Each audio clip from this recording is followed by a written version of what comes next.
Hello and welcome to the second edition today of the WEBSTER Report.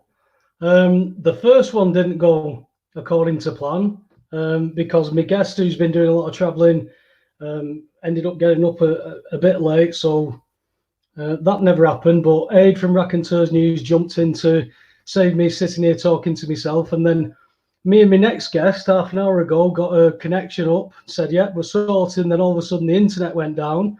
And I thought, for God's sake, what's going on here? But he doesn't really need much of an introduction, this fella, but I'm sure he can introduce himself and tell us what he's been up to a lot better than what I can. So without further ado, Chrisy Morris, welcome back to this fucking madhouse, mate. Thank you very much for having me. It's an honour to get the invitation. Great to be here. Thank you ever so much. Anyone that doesn't know me, I'm a good-looking bald man on a mission to make the world a better place. I've been doing this for quite some time now. A few of us have, and I just want to sort of make everything a little bit nicer, a little bit more friendly in the world. I want to get a bit of equity in the world, just generally any way I can help anyone, I'll always try and do. And I think truth is the way forward. So here I am as, Chrisy Morris, the truther tonight. I agree, mate. Well, you were very, I mean, there's active on the scene, and then there was Chrisy Morris.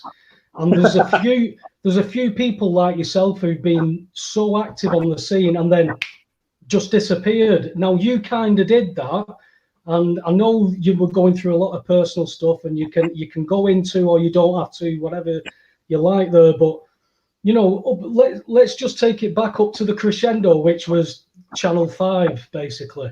Yeah. So what happened? Channel 4. I'd never do anything for Channel 4. Sorry, Channel 4. Sorry, up in the world. Up in the world, mate, up in the world. So Channel 4, everything, you're helping people, you're showing people that they don't have to be as afraid as they are. Where do we go from there? What year was that? Was that 2016, 17? That was 2017, that one was, mate, for a year ago. The idea was to basically get a show going out that was the exact opposite of Can't Pay, Take It Away, that showed the bad side of it. And we've done it successfully. I mean, I had so many people trying to tell me that, we was going to get screwed by it, that they was not going to put it forward, sort of favourably.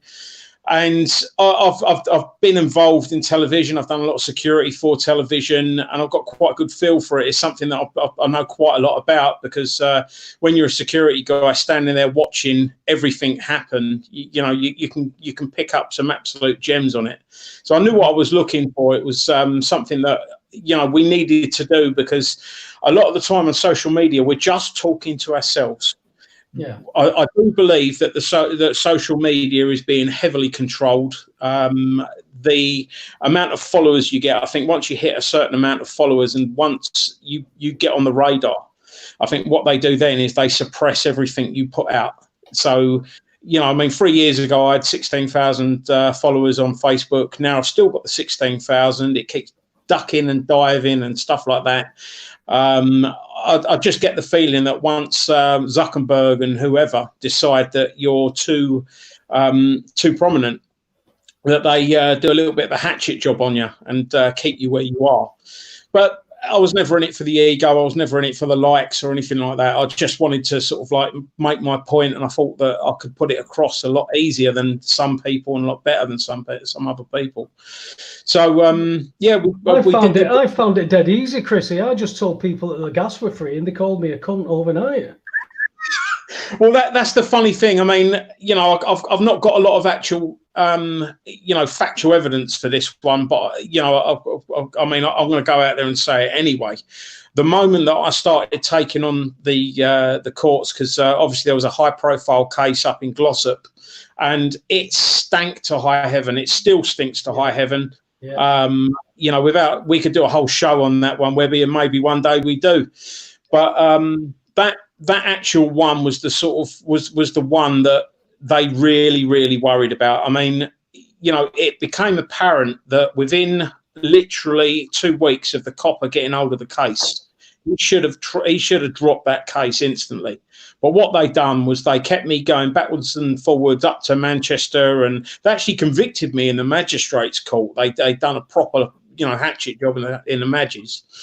And after 2 years, I won the case on appeal, and it turned out that the copper in the case had gone up to because I'd always requested to see the original warrant.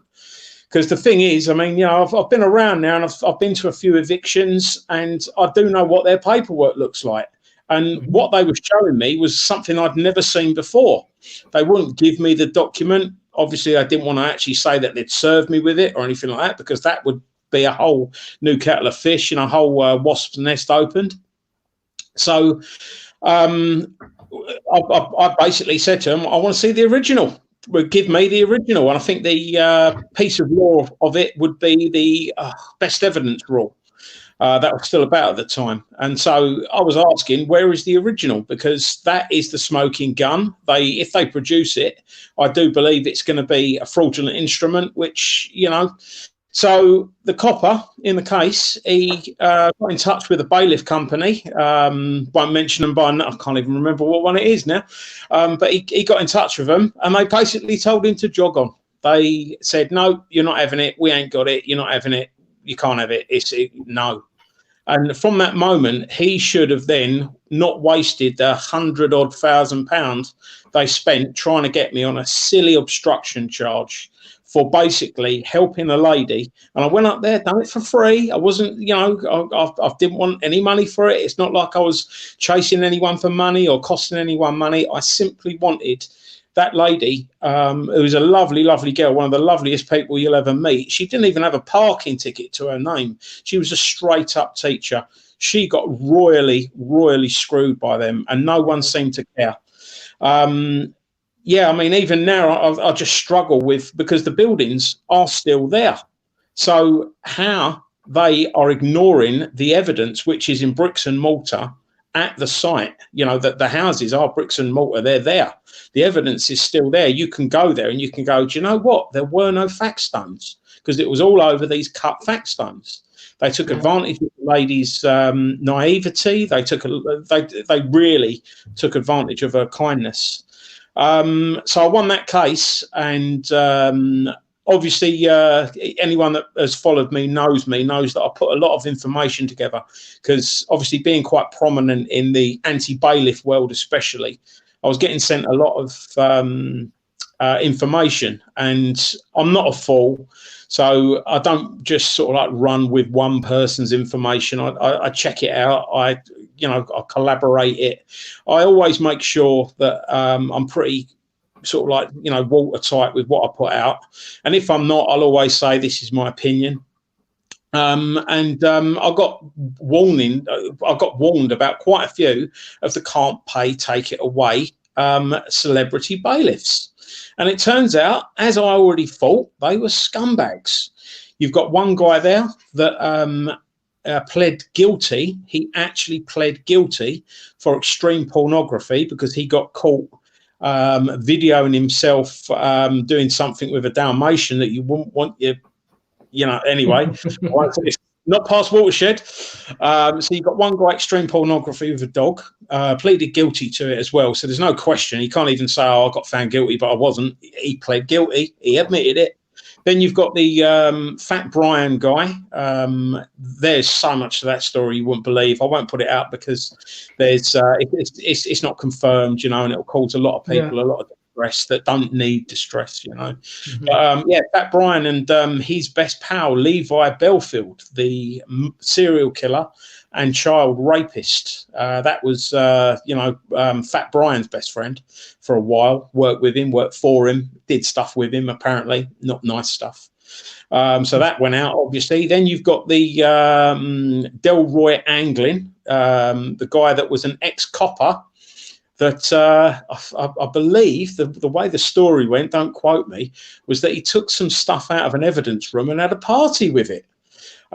He also got caught growing stuff in his house, and I mean, I'm not going to have a go at anyone that has a puff, because there are worse things. But when you're on the telly and you're trying to say, look, I am a fit and proper person, and then you see him turfing out people on dialysis machines and people who've got cancer, and he's walking them down the cash points and stuff like that. You've got to wonder what sort of a guy that is. Who's the others? There was a couple of others doing other sort of stuff, and I got it out into the media. But by getting it out into the media, I got a massive bullseye put on my back. And a personal, well, I wouldn't call him a personal friend, a guy that I know that was a policeman actually came to see me, and he said, you do realise that you've got a bullseye on your back that's actually bigger than your back now. And I was like, really? And he's like, yeah, you've pissed off the chief constable, you've pissed off the courts, you've pissed off all the politics, you've pissed everyone off. And I said, all I'm doing is telling the truth. It's all I'm doing. You're interrupting commerce, mate. Yeah, well, they don't like it when they're exposed. They're all on these little swindles, and I mean, look at, for instance, the latest one. I can't remember if it's Rab or Grieve or whoever. It's probably half a dozen of them. In fact, it is half a dozen of them. They've all got financial interests in vaccines. They've all got financial interests in private healthcare. And the Home Secretary's got 75% shares in a biopharmaceutical firm. And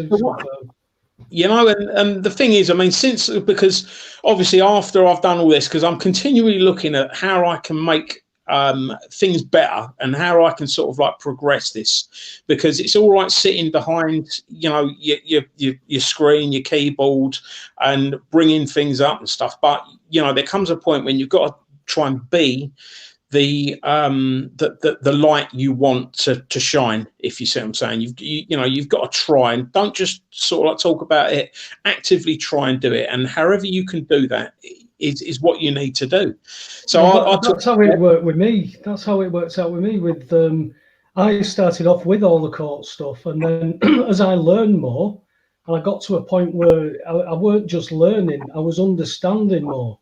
And the fact when I did my first video, people have been asking me to do a video for at least 4 years, but it doesn't come easy. You said that because you've worked in television as security, you picked up a bit. Well, it doesn't come easy for me to sit in front of a camera and talk. I can talk to anybody for all day long about this stuff, but even though I've got so much to say, to sit there and go through it on your own, I find that one of the most difficult. So after learning in the course and coming online I mean, I didn't get trolled anything like you, but when I started to get trolled over my video, I mean, one of the main trolls, he even said that he agreed with 95% of what I'd said in my video. And the only thing that he disagreed on was that I can't remove the implied rights of access to somebody, it's ridiculous that I can't stop somebody coming to me out.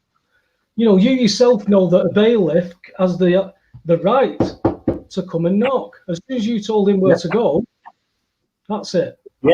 Information and knowledge is your best weapon. Always your best weapon. I mean, the trolling thing, that never stopped. When I started putting a few videos out, I got a few horrible, nasty comments and stuff like that. I've got thick skin, I've got strong shoulders, I can take that all day long. I'm not going to be bothered by, if I'm not bothered by someone's opinion, if I don't know them, I'm not going to be bothered by their opinion, is what I meant to say. Now, the trolling thing, a lot of people don't realise, because until you get trolled, you're pretty stupid to it, because even now I struggle to understand why people spend 16 hours behind computer screens using fake names, basically creating shit and exaggerating stuff for nothing. But they do. And it's just like, I've got better things to do in my life. I can't be asked to really? Sort of like, even now you're locked down, mate. But the funny thing with going back to the Glossop case was that I had quite a few people offer me help, and I was very grateful to them. But I'm quite a stubborn guy, and I know what I want to do, and I know how I do it, and I do think a lot about what I'm doing. And the whole case for me was about the fake warrant the fraudulent warrant. And obviously, that warrant, the original, went missing, and that is why the whole case collapsed. Because if they'd have shown it to the judge, they would have been up on a fraud charge. So they couldn't show that up. The copper knew it. Was the beauty of it for me. That when I read that transcript and the judge said, "Can you show me the original warrant?" and the solicitor said, "That's all we get." And she got the copper up and she said, "Did you find the original warrant? Did you go looking for it?" "Yes, we went looking for it, but we couldn't find one." Yeah. And she said, "So this is all you work off?" Said, "Yes." She says, "Well, this isn't a warrant." Yeah. "So if you've been working on," and the way she said it, "if you've been working on this," and then the sentence stopped. Yeah. And it basically said, "No, no, no." And yeah. that was the thing. They honestly believe that bullshit is real. So they would have a mens rea defense on it. But I mean, the whole thing with that was that 2 weeks after the copper got given the case, he went to, I think it was High Court Enforcement. The company was called High Court Enforcement Limited or whatever it was. And they told him point blank, "We ain't got it. We ain't giving it to you." Now, from that moment, he should have turned around and gone, "You know what? We're fucked." Because, you know, if you can't get that original, you know, best evidence rules and stuff like that, you've gone. Now, what happened was, Paul, was I had quite a few people wanting to help me out with the case. And, you know, I'm dyslexic, so paperwork's not my best thing. I'm a little bit of a technophobe as well, so technology ain't my best thing either. So I said to a few people that were quite insistent on helping, "I'd love your help, but it will be my, you know, I am representing myself. I'm a litigating person. I'm going to do it myself because I can't trust anyone else to be the captain of my ship because this is quite a big thing, you know." And the whole idea was to get the lady her house back as well with it. So I had one bloke turn around at me and go, "I'll do all your technical stuff for you, mate. You know, I'm a techno whiz. I can do that." And I was like, "Yeah, no worries." He then got in touch with me and said, "Oh, there's a guy on your Facebook that's a really good guy. I talk to him all the time, and he knows the Minchell Street Crown Court and the court system in Manchester really well. You know, he'd like to help you." And because the guy was almost considered bailiff royal, you know, anti-bailiff royalty. I was like, "Yeah, I'd like, you know, if he can help, that's great." And what started to happen is I started to notice that one of them wanted me to go for a procedural. I noticed that there was a procedural mistake that the prosecution had made, and I could have capitalised on it and got the case thrown out. But if I'd have done that, it wouldn't have helped the lady and it wouldn't have exposed the warrant. It was almost as if they was giving me the old little, crumbs. That way, mate. That way. Yeah, you know, they're sort of like, "Yeah, mate, we've left the gap open for you." And I'll tell you what it was. It was the 6-month timeout. You know, they didn't get the 6-month timeout. They used a, can't remember what it's bloody called now. They didn't charge me in the 6-month time and all that. And I could have used that. And I had the guy going, "Use that, Chrissy. You'll get off. Go on, get off." And I went, "Yeah, but if I get off with that, it helps me, but it doesn't help anyone else. And I'm not here just to serve my own purpose." So I sort of had a little bit of a falling out with him about it. And I thought, you know what? I'm not going to be bullied into how to run my own case. You know, I'm a grown adult. So then the other one turned around to me and he went, "Right, you want to use self-defense for this one?" And I'm like, "Right. I see what you're saying, you know, because I still honestly believe that it was a fake warrant. It's been pretty much proven that it was a fake warrant.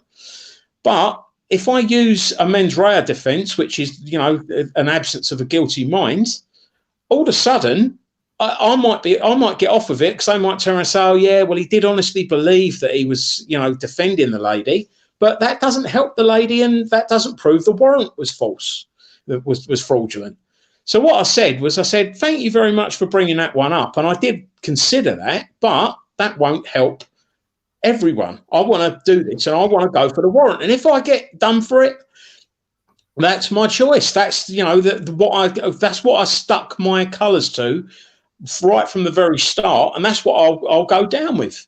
So I obviously won. They couldn't produce the warrant. The old bill wasted 100 grand's worth of people's money, public money, doing it. And just after I got out of the court, I got a phone call from someone. And they said, "Oh, I take it you've won." And I was like, "Yeah, as you know." Literally, I just walked out of the court. And they went, the guy that owns the bailiff company is smashing his office up right now, throwing things around his office. I went, all right. And he went, yeah, apparently he's paid 2 guys $5,000 that to get your case, to basically ruin your case, to undermine your case, and to make sure that warrant, it wasn't found out that they used fake warrants. I went, all right. Strangely enough, the 2 guys that I'd fallen out with, one of them ends up buying a camper van for about $5,000. The other one ends up going to Spain or something stupid and spending his money on gear. I won't name them or anything like that. And, then I get someone else that was quite big in the anti-bailiff world turn around at me and go, you wouldn't believe the text message I've just received. And I went, go on. And he went, they've just basically said to me, do I want to earn $5,000 $5,000 a quarter and get free internet for trolling for the bailiff industry? Business stuff. And I went, F off. I said, no, you're joking. And he went, mate, I'll send you the screenshot. And I still got the screenshot now. And it basically said, he's like, did you get $5,000 to try and get Chrisy Morris to lose the case? And the guy went, yeah, it's $5,000 a quarter. Apparently you get $5,000 a quarter from, all these bailiff companies. And the one that really didn't I'd have trolled myself for that. Well, mate, I think, do you know what I mean? It's like, give me that money and I might calm it down a little bit. No, but the one that really shocked me, and I got this one from someone that's quite high up in the court system. The parking letter that I've done, I don't know if you're aware of it, Paul. I've got a very successful parking letter. It's so simple. It's, and I sat there one day and I just thought, you know what, everyone's going down this road and I haven't thought about this. And my private parking ticket letter, I'm still pretty sure. Where you going, fella? Oh, you're there. Don't worry about it. It's this setup, mate. Yeah, no worries, bro. The private parking ticket letter that I done, I tested it 40 or 50 times myself and, sort of like trusted friends. And no one had a problem with it. It works. I know it works. I've had thousands and thousands of people use it. It works. If you don't muck about with it and if you don't change the data request fee of £10, because that is seen to be the reasonable fee and stuff like that, it works. But all these parking companies as well, they've all now got budgets. And I think they call it reverse PR.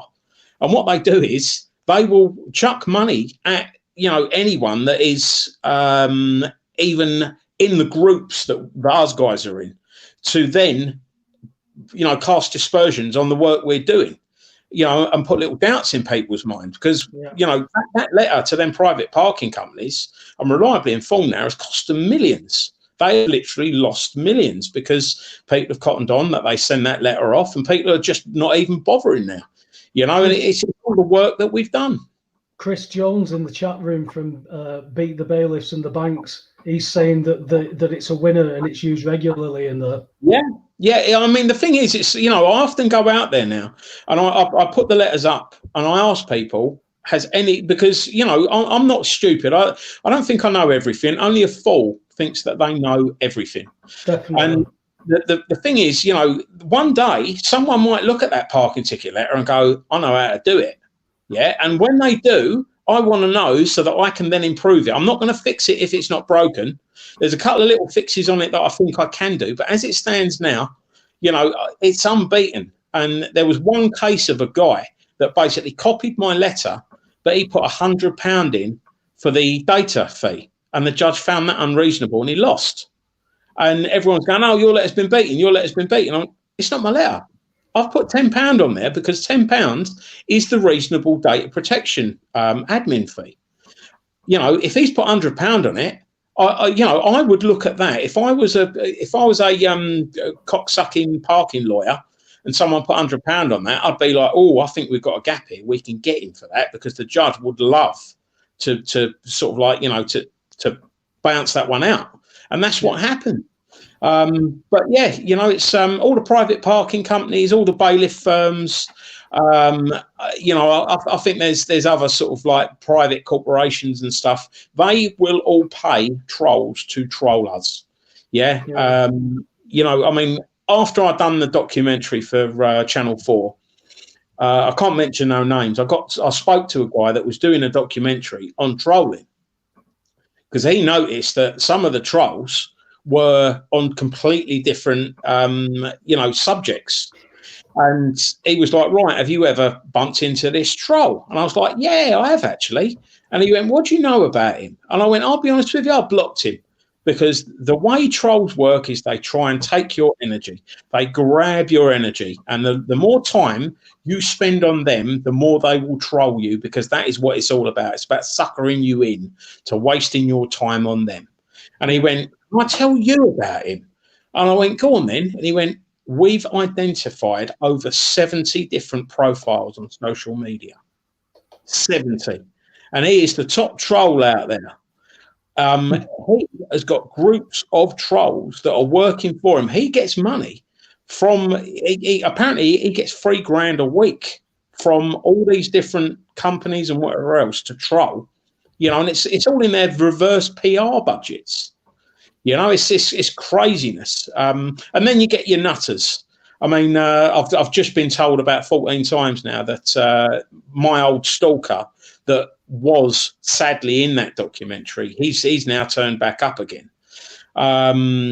He's not the fella that offered to meet you in the pub car park, is he? No, that a different one. Yeah, no, different one. See, the thing is, I won't even entertain that now. What happened was, Paul, was in 2017, my dad passed away, and I never realised how big a part of my life my dad was. I took him for granted. Never. I'm just going to say that you take him for granted. Your parents for granted, mate. Some of the stuff that he taught me that I never even realised, I'm working it out now. Yeah. And when my dad died, I mean, we knew that he didn't have a lot of time. And I basically, what I'd done was I looked at my life and I went, I was spending more time sorting out other people's problems than I was making sure that my own dad was okay and spending time with my dad, and I thought, right, there's certain people that I'm helping that don't really need my help, that are wasting too much of my time. And they were wasting my time. They was asking me to look through documents, and the only page that was that I needed to look at was the page that was missing. So I'd go through 60 pages of stuff looking for something, and they'd already found it and removed it from that bundle. That's the sort of, they was wearing eye patches after they got beat up. I mean, this one guy, he got beat up 3 times in a week. So I took a bit of pity on him. I thought, right, I'll try and help him. I'll try and sort of make him more aware. And although he didn't deserve to get beat up, I can totally understand why he got beat up 3 times in 1 week. And he started wearing an eye patch. And so he'd have this eye patch on saying that, he's injured his eye. And then one day I met up with him, and the eye patch is on the other eye. And I was like, right, do I say something? Because he's now trying to have me over. He's trying to be a bit sort of like, clever with me. But that was his way of getting power and sort of like having a bit of control in his life, because he'd go out wearing an eye patch one day and people would be like, oh, he'd get his attention and stuff like that. And then the next day he'd go, I'm going to trick him. I'm going to put the eye patch on the other eye. No one's going to notice, and that's the sort of games these people were playing. So what happened was I basically said to my stalkers, I didn't realise they were stalkers at the time. I just thought they were lost souls that, were hopefully getting a bit of confidence from having me around, that, would phone me up at silly times and go, Chrisy, you can have a cup of tea? And I'd be like, yeah, no worries. I'll put the kettle on, not a problem. But they were taking up loads and loads of time that I didn't have. My dad was very ill. I didn't have a lot of time with my dad. So I sort of said, guys, I've got some hard times coming up. I'm not going to be about as much. And they took it that, they treated me like the time that I'd given them, I was stealing back from them. And that's when, they start doing other things to try and get you to pay them attention. And the thing you've always got to remember about all trolls is there's only one thing worse than bad attention, and that's no attention. None at all. Yeah. If you don't give them any attention at all, that's the only thing worse than if you're, you know, in battle with them. And the simple fact of the matter was, Paul, that when my dad died, you know, because I had, and I've got the screenshots of the trolls and the troll groups basically saying, let's get him at his lowest ebb, which, you know, I don't deserve. I've not actually done anyone no harm. I'm not a bad guy, you know what I mean? It's like everyone I help, I look into, I make sure they're deserving of the help. You know, if I can't help them, if I think they're out of order, the amount of people I've turned back and not back for parking in a disabled bay. You know, people are, oh, Chrisy, can you help me with a disabled bay ticket? I'm like, right, are you disabled? No. Were you picking up someone that was disabled? No. Did you have any real reason to be in a disabled bay? And I shit you not, one of them actually turned around to me and said, well, my missus didn't want to get her hair wet. Yeah, it was raining. You know, I'm not helping people that don't deserve the help. If I'm a little bit wondrous whether you need the help or not, I'll look into it. I'll make that decision. But yeah, so what basically happened was after my dad died, they all decided to troll me relentlessly. And I was getting phone calls saying that they was going to give my children to Muslim rape gangs and stuff like that. They were saying, we are watching your children through the school fence right now. You know, some of the stuff it was absolutely diabolical. You know, there's a couple of other things on there that I can never, ever forgive certain people for doing. I'm not going to put them on air. Because they are that despicable. But I basically looked at it and I decided, I said to myself, right, what are you going to be, Morris? Are you going to be angry or are you going to be depressed? Yeah, because my dad just died. You know, I had a lot of people's problems on me. And I just thought, you know what? You're not going to be a good depressive. You know, it's just depressed ain't me. I'm actually quite a positive fucker. So I said, right, I said, you know what? Let's get angry. I'll be angry. So I thought, right, I'll take on the trolls. At the time, it was the best thing to do. Looking back now, probably the worst thing to do, because you know what? I gave them energy. I gave them my energy, and I gave them fuel. But it's a grieving process. I mean, you were actually grieving, but it was the same with me, Chrisy. When I started on this 2009, and I started to learn things, and then I had armed police called on me at court for asking a question. As that progressed, and that my drinking got worse, it was the case of that I was dying because everything I'd ever been taught was turning out to be full of fucking lies. And the two people I trusted the most, my mum and my dad, had taught me those things, and I was losing it. I was going through. I was dying 1,000 deaths. You know, people have picked me up. People have picked me up off the bathroom floor, and at 7 o'clock in the morning, not knowing where the bleeding hell I was, because I've been up all night working on court stuff, paperwork on top of the TV, on top of the mantelpiece. I know that one. And, you know, all across on the sofa and all that.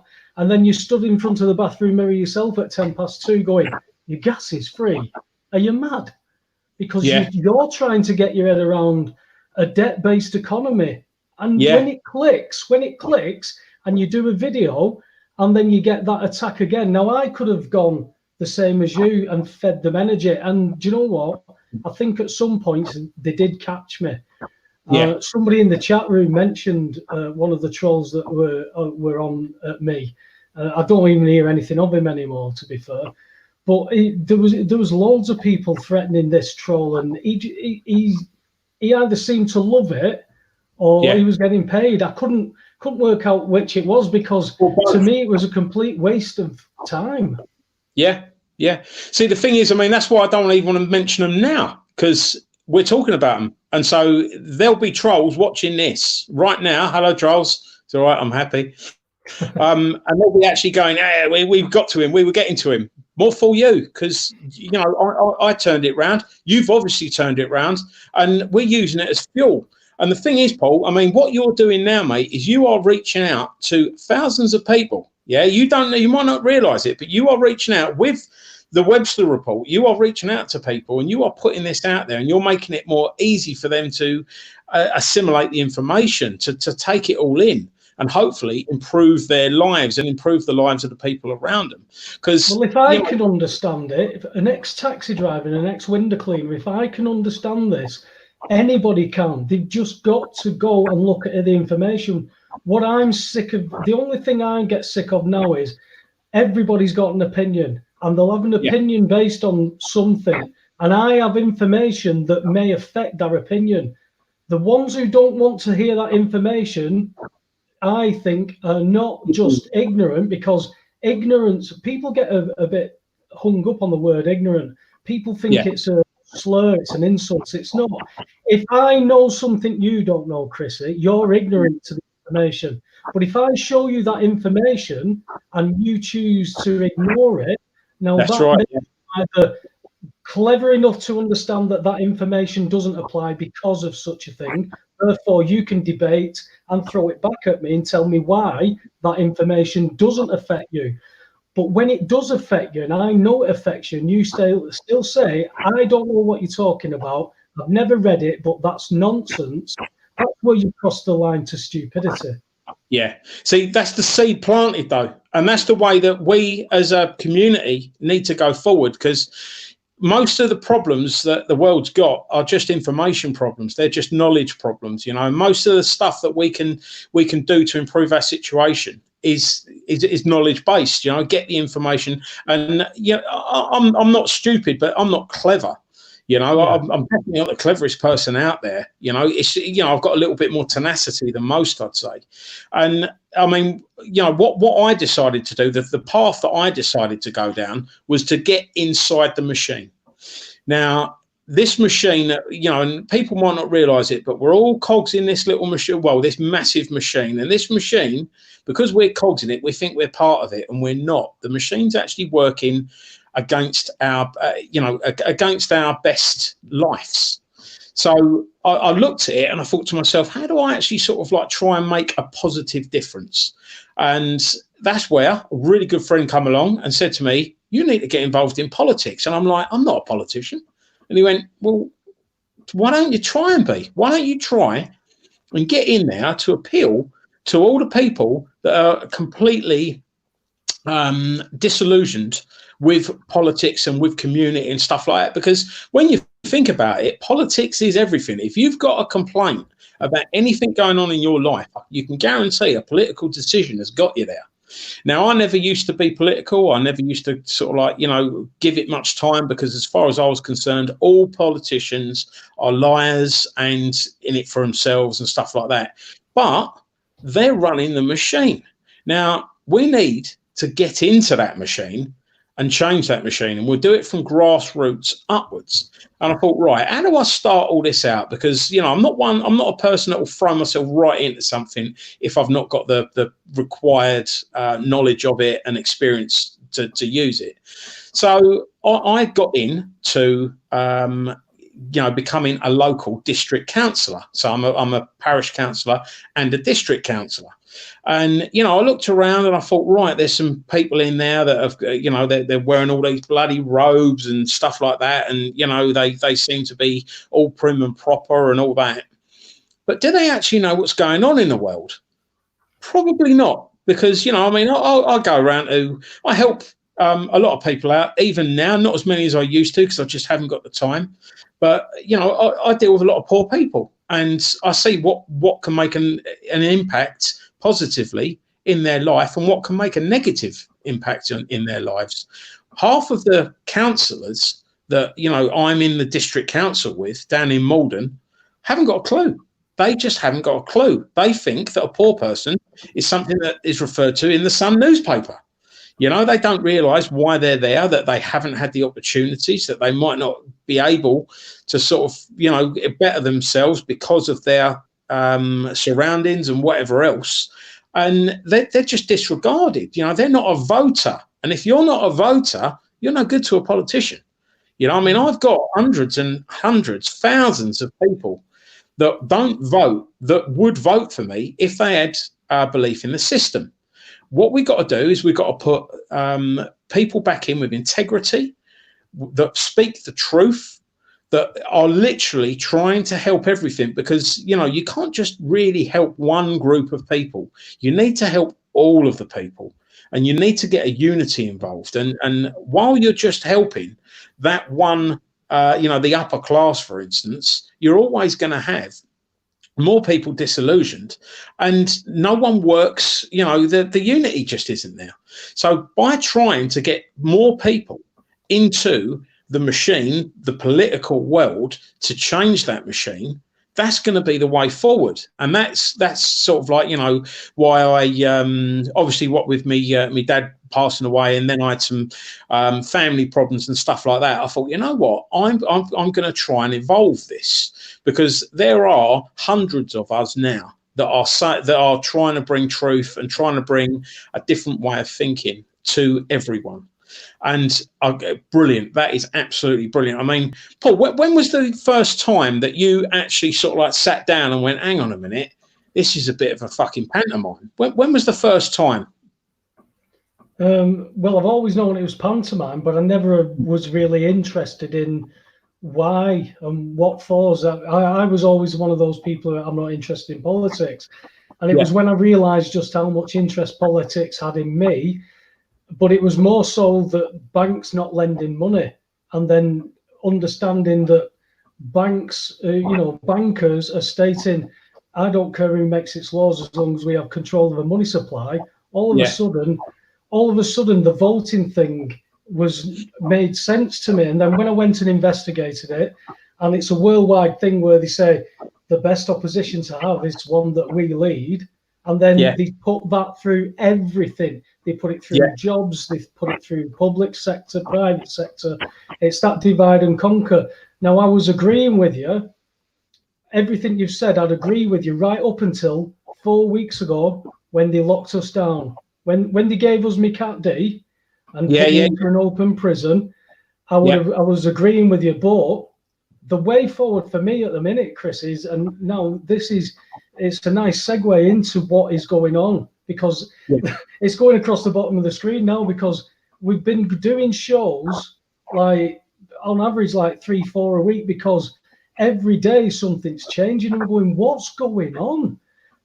People are going to be clapping in 15 minutes for the servitude that they are under, where I'm getting video after video from doctors and nurses all around the world showing me empty hospitals.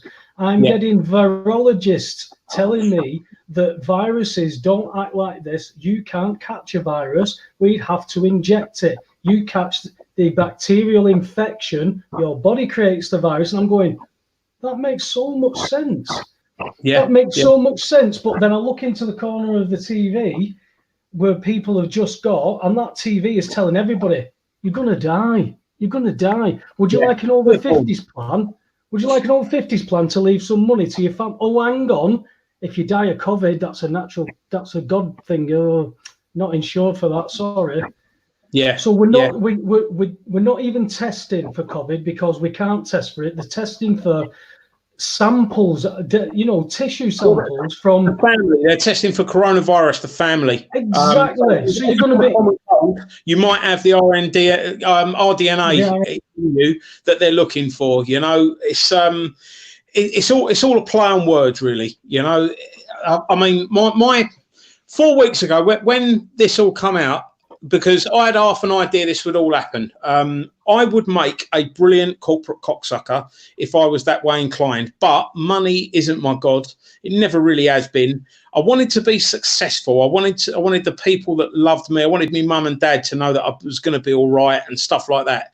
And then what sort of happened was I sort of realised that financial success isn't really, sort of like a contentment. Is what everyone should be going for. Everyone should be going for a contentment, because a love of money just leads to wanting more money, and you're never going to be happy. You're never going to be content if you're just chasing pound notes all the time. You know, if you've got what you need, don't worry about what you want. I mean, everyone will go, oh, I want a Lamborghini, I want a Ferrari, I want a big house, I want this, I want that. Want isn't always what you need, because when I had a bit of money, I was never happy. It never made me happy. And I don't know anyone with any decent amount of money that actually is happy. So, but when they done the lockdown, I sort of, I done a post, by the way, and I put on the post, if I was a corporate cocksucker, I'd put all my money into masks right now. And I put that out. a few weeks before everyone started going mad on masks.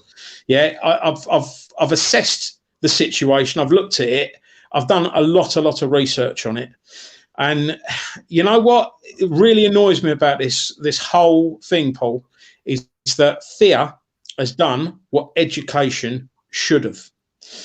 Now I'm going to go a little bit off topic here, but I'm a little bit of an environmentalist. I do believe that we are absolutely ruining this planet, and I think that we should have used our education, our intelligence, our technology to basically slow down the pillaging of our only place to live. You know, I don't think that we've got too much time on this planet before it's overrun, before it can't be lived on by our species, and nature will take it back, mate. Nature will say, you know what, you killed yourself on here because you've ruined your environment. But what I am liking with this lockdown, and you know, this is why I'm so conflicted by it all, I'm liking that we can now breathe the air clearer. You know, we can see, I mean, the Alps are visible for the first time in however many years and stuff like, you know, we need to take more care of our planet, and fear has done that for us, which is very sad, because, you know, we should be looking into renewable energies and stuff like that, because in 20 or 30 years time, mate, I think that everyone's going to be wearing a face mask, and it's not going to be because of COVID-19. It's going to be because the air is so fucking shit. We need to filter it. You know, that would be my concern. I'm not a sort of like Greta Thunberg fan or anything like that. I was just going to say, tell me you're not with Greta Thunberg, because I'll throw you out now. Right, well, I'm not at all. See, the thing is, right, it's like when you understand the way the media works and stuff like that, Greta Thunberg, yeah, isn't for us. She isn't for us. Now, I'm quite an easygoing guy, and I take lessons off of everyone I meet. Yeah, if I met a 5-year-old kid that could teach me something, you know, and obviously I'm not talking about a piece of information, but something about myself, something about the human nature, you know, I will take information from everywhere, because it's just stupid not to disregard. Chris, it's all you've got. That's all you've got all around you is information. And if you only say, I'm only looking at this information, what about this over here? You're mad. You're not mad, but people look. Yeah, that's why I've got so many right wingers on my feed. I mean, I'm not, you know, I'm not a Labour supporter as such. I did vote for him in the last general election because they will kill less people than the Tories. But I am not anyone that sort of like I'm not a strict lefty, strict righty or anything like that. And what I do is on my Facebook, because I often get people go, what the fuck have you got this guy on your Facebook for? He's so right wing. And I'm like, you know what? I'm planting a seed there. And I'm learning how he thinks, so that when I can get in this argument with someone else, that I've got a very rounded opinion, and so I can understand them. And if you understand someone, you can help to change them. You know, you'll then know what their shatter point is, and how you can plant that seed to make them actually defeat their own extreme ideas. You know, she, as an adult, I don't like being told by an angry kid what to do. That offends me. You know, I'm like, love, I'm 40. You know, you're 17 or however old you are, and you know you're screwing your face up at me and blah blah blah. And then you've got to realise, hang on a minute, she's not meant for us. And if she is meant for us, she's not meant for us in a helpful way, because the issue is what we should be dealing with, not a personality behind that issue. Now, Greta Thunberg has brought a lot of kids into this. The next generation are learning that we shouldn't be fucking the planet. So it is a good thing. Even though I can't stand her, she's definitely not on my Christmas card list. I can see that she has value, because what she's doing has awakened a lot of the younger people. And for that reason, let it go. Just let it go. The other thing is, us middle-aged men slagging Greta Thunberg off, we'll get slated for it, because like, oh, so she's a child and you're an adult and you're not doing anything but slagging her off because she wants to save the planet and stuff like that.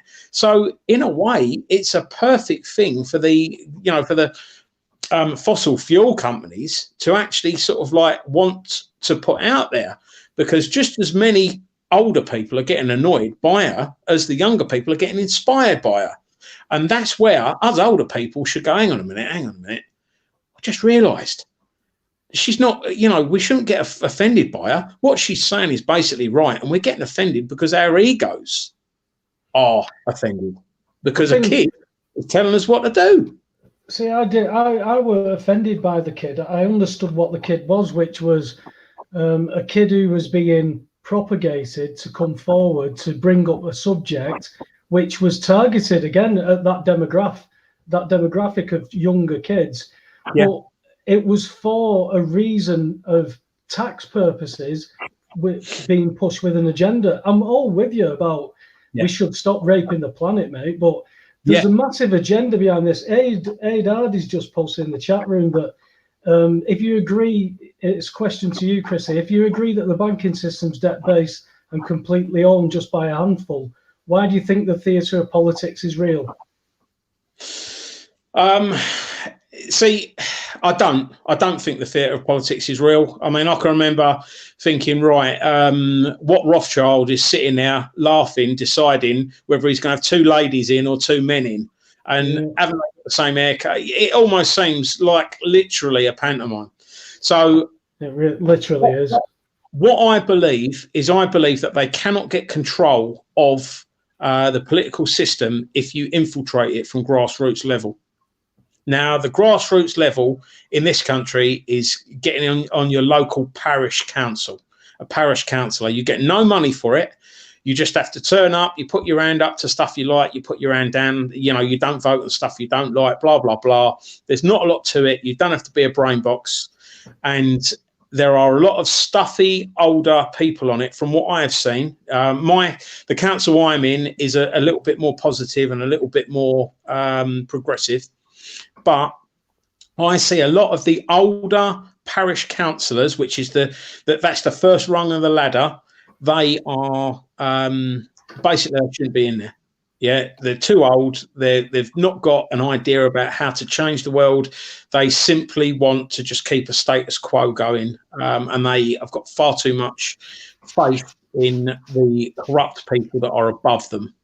I can just see that. So the way I look at it, is if enough of us that have got a little bit of tenacity and a little bit of intelligence, morals and integrity got into these parish councils, what you'd find is you would start to see a change, because you would, in a nice way, you would infect that parish council with new thinking, fresh ideas, and I'll be honest with you, I'm pretty sure there's quite a bit of corruption in them. There's not a lot of money, and it's not a high corruption thing. But if you start at the beginning, you're going to make a change. And then from, for instance, parish councillors, then you get to what I am as well. I'm a parish councillor and a district councillor now. You get into the district. Now, the district councils, they are making multi-million pound decisions, hundreds of millions, billions in some case, I would have thought. And if you start getting in there and start changing them, I mean, when I got into the district council, there's 31 of us in my district council, and so many of them were so scared about what was coming. You could see it in them, and it's all I've done for 6 months was I thought, right, I'll sit there. I'm going to watch what's happening. I'm going to be a sponge. I'm just going to get it all in. I'm going to read. I'm going to get experience. I'm going to work out the dynamics between the people and stuff like that, and see how I can try and make it better. And within that time, what's happened is, we've got more people involved in politics than I can ever remember in my local area. And they're all looking at it going, hang on a minute, we ain't happy with that decision, where previously they would have just gone, bloody politicians. But now, you've got people actually wanting to take charge of it. And I'm getting people daily say to me, I want to be a councillor. And I'm like, do it. It's going to be boring. It's not going to be something that happens quickly. You know, if there's a spot on your local parish council, you might be able to get co-opted onto it, which means you just go along for a few meetings and you get in there. And then what happens is you start actually sort of like saying, hang on, I don't think this is right. I think we should be doing this. Oh, did that work 10 years ago? Well, maybe it won't work in 10 years. You know, the thinking in that political system is very, very old. Very, very outdated. And if we got people like ourselves, you know, anyone that's watching this, chances are you've got what it takes. Yeah. And I guarantee you'll do better than half the people you meet in these bloody councils. Because, when I went to the district council, and like I said, they're people making, there's millions of quids being spent at district councils. Half of them are winging it. I mean, actually, without sort of like being nasty to a couple of, I've got some friends in the council, and they're on all different political affiliations. I've got Conservative friends in there. There's a few people that are in there that are independents, but are more left leaning and stuff like that.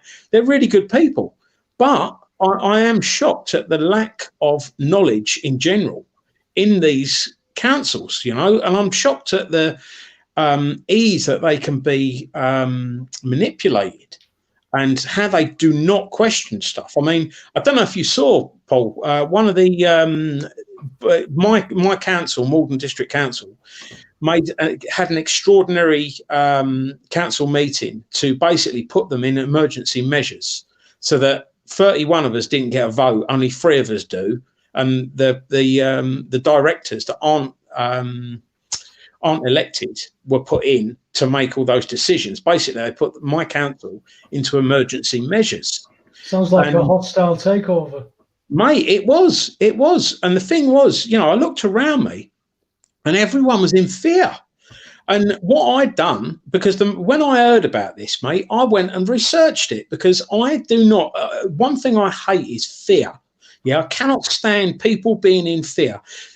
What everyone needs and what the world would be better off is having healthy respect. Yeah, if you've got healthy respect for something, then you can make the best decisions. You make decisions based in fear, chances are, you're going to come unstuck in one way or another. And the report they put in front of me, because obviously they was trying to use the emergency measures, and they were saying, right, it's COVID-19. So I looked into COVID-19. I spent a few hours. I read up about it, and this is when people were just hearing that it was somewhere in China, I read up about it, and I found out its real name. I found out, that coronavirus wasn't the name of it, that was the family name for the group of viruses, and blah, blah, blah, blah, blah. I won't bore you with all that. And when I looked at the report that was done and the guy's a very good guy. He knows his stuff legally, but his whole report was based on what he'd seen on the telly. And I was like, oh my God. No scholarly. I mean, the first thing I'll do is a scholarly couple of items, Google Scholar, whatever it's called, and stuff like that. Have a look at what the really clever people are saying, and then sort of like, downgrade it and just get a complete view. Yeah. And then ask yourself what the most respected person in that field that you think, then see what they say about it. And get yourself a rounded view, but get it based on facts, get it based on research. The guys couldn't even tell me the right name for COVID-19. I was like, do you actually know the right name for it? And they was like, yeah, it's COVID-19. I'm like, no, it's not. It's SARS-CoV-2. You would have known that if you'd spent 20 minutes fucking researching it. Yeah, and then I turn around and, where have you got this from? And he's like, on the news, on the telly. And I'm like, Chrisy, if they'd have seen the public health document that I got 2 days ago, public health document 2015 for detention centres and prisons, the list of highly infectious diseases, SARS-CoV-2/COVID-19 is named in the 2015 document. Wow, I didn't know that. And the thing is, I did not 2 days ago, mate, but I also know that SARS-CoV-2 is a patented virus from 2015 also. you know, we start joining these dots, and then I'm to believe that TikTok dancing nurses are that busy and overrun that people are dying left, right, and centre. So rather than look at the mainstream media telling me all these people are dying, I go to the statistics. And the Hamburg University statistics for global deaths, January, February this year, for global deaths, just over 2,600 corona deaths, 69,000 common cold deaths. Yeah. And what really annoys me, Paul? 25,000 people a day die from hunger in this world. 25,000 a day die from hunger, which is completely, you know, we could eradicate hunger instantly. You know, half the people in the world are obese, half the people in the world are hungry, and 25,000 people a day die on this planet, and we don't give a fuck. That sticks it in for me. You know, it's this. I mean, I do believe that there is a virus out there. I'm not going to bullshit. I don't believe that they could have done all of this with nothing out there. They needed something to manipulate, and I think it's been exaggerated and manipulated. And you know, they've all just decided to run with it. And every other country has looked at it and gone, oh, do you know what? That country's going to, you know, sort of clean up, and they're going to be able to completely control the finances and the functioning of that country and you know, the governance of the people. And if we don't do it, then, you know, we're going to be the ones that are lagging behind. Mate, it's you know, I do believe there's a virus there, but I just can't see the evidence for it. And that's the thing, you know, it's, you know, I would love us to be right, that it isn't this massive killer that they're trying to say it is. And I don't think it is, mate. I think they've got a fat, bloody, long-haired golden retriever that's a bit pissed off, and they've made it out to be some man-eating lion on the prowl. You know, I do think it's killing people. I don't think it's killing the amount that, you know, they're putting down. We've all seen the medical stuff and the whistleblowers from the NHS coming out with, you know, the numbers ain't right. I mean, it was the virologist Judy Mikovits that got me, where she stated that in the test cases when they did the flu vaccine, in all test subjects, it created very strong antibodies. So they thought that was a success. Yet when the test subjects came into contact with natural flu, it responded with a hyperimmune response. So the body virtually defended itself to death. So if these people have had flu vaccinations, the first thing the government said was, if you've had a flu vaccination, isolate for 12 weeks. Yeah. Well, I know. This stuff is starting to join up now. The one that really, you know, that made me question a lot of stuff was there was and they wrote the study off because they said that it wasn't, you know, there wasn't enough data in it or something. So basically, they shat on it. But there was a study of people that had the flu. I think it was in Hong Kong, and they come out with 36% more chance of catching COVID-19 if you'd had the flu shot. It was something to do with army guys in Hong Kong or stuff like that, and all the articles started getting pulled off the internet about it, and they were saying that, oh, it wasn't a wide enough study to have been of value. Well, the thing is, I mean, this is where, you know, you've just got to use a little bit of your own logic and sort of common sense and say, right, so if they found that and then they went, oh, but we can't trust the results because you didn't use enough people, why don't we do a more comprehensive, larger study to find out and not just write it off, not just go, oh, forget about it, it's gone. You know, so you've got to just ask yourself, if they don't make any money out of people that are vaccinated, how are they going to make their money? You know, a patient cured is a customer lost. That's the way I see it. You know, these pharmaceutical companies, they ain't in it for the, you know, for the good of humankind. They're in it to make money. They've got, you know, they've got shareholders to please and stuff like Well, that. you've got Medicare. Medicare are getting paid $13,000 per diagnosis. They're also then, if that diagnosis then goes on to be put onto a ventilator, which isn't always good for somebody with respiratory issues, No. on a ventilator is $39,000, and the doctors are being told you can presume that they've got COVID. If they come in with a respiratory, presume it's COVID without any tests. Now, that's very, very wrong. The legislation that else has been changed. What worries me, Chrisy, is that a policeman can suspect me of having corona without showing any symptoms, detain me forcibly, and quarantine me. If they then state that they, after 2 weeks quarantine, I've shown no signs, but to be released and get my immunity passport, I've got to have a vaccination. Oof. I'm stuck. Now, the legislation allows them to do that. If for some reason I state I don't want the vaccination because the coronavirus bill has changed the Mental Health Act, it's one medical professional. One doctor, yeah, you're right, medical professional, not even a doctor, I know, very worrying.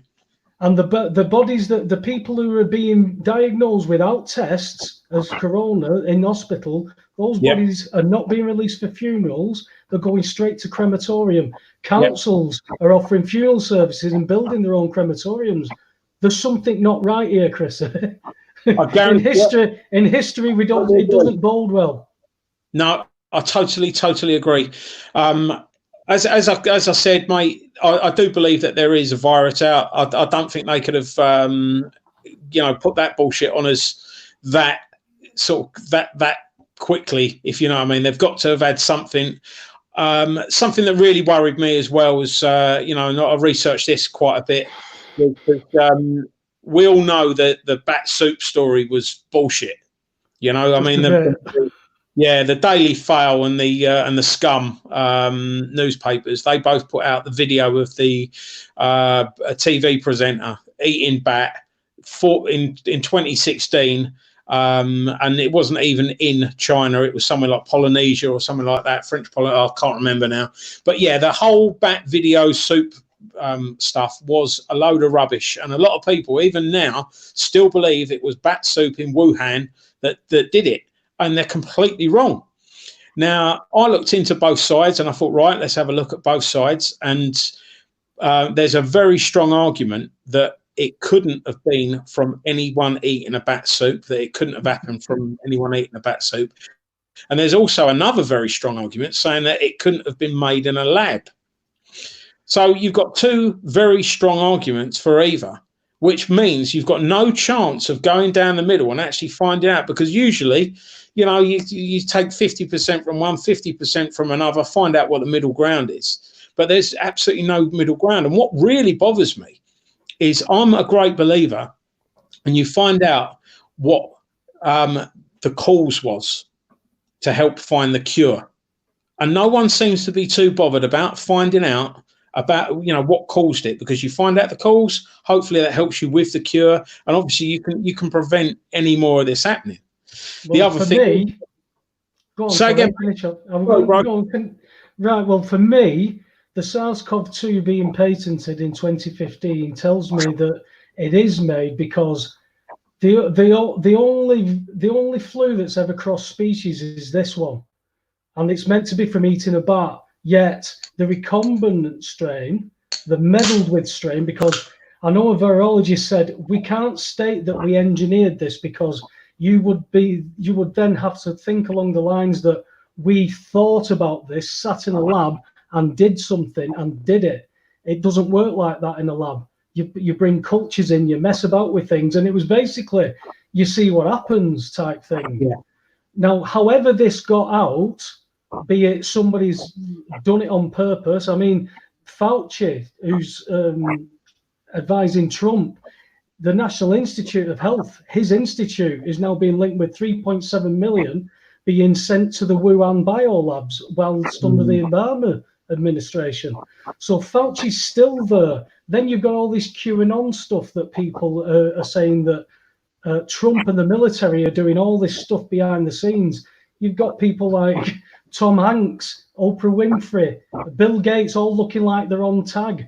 It's an absolute mishmash of what things that are going on, Chrisy, at the minute. It's definitely crazy, bro. Definitely crazy. I mean, trying to work it all out is you know, we're never going to get to the bottom of it. Not in our generation. I mean, you know, you've got the science committee for the British government basically saying they're not going to tell us any of the science of it. Exactly. And the thing is, you know, they haven't made it something up. Well, something I've known from a kid, if you don't want someone to know something because you don't want them to have an advantage of you, you make it secret. So you don't tell people stuff that won't help your cause. And what are they not telling us? I mean, you know, are they not telling us stuff because a load of people are going to die? Or are they not telling us stuff because a load of people that were supposed to die haven't died and they've used it to basically take our rights away and control our finances more? I think this is the phase one. They're talking about this is phase one. Phase two, they're talking about the second wave, right?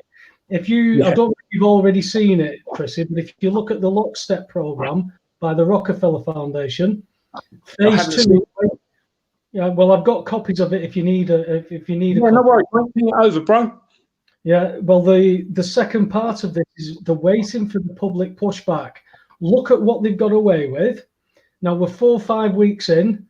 Germany, albeit because the Muslims were allowed to attend the Muslim services, and the Germans went, well, if they can do that, we're not staying locked up. So they've come out protesting.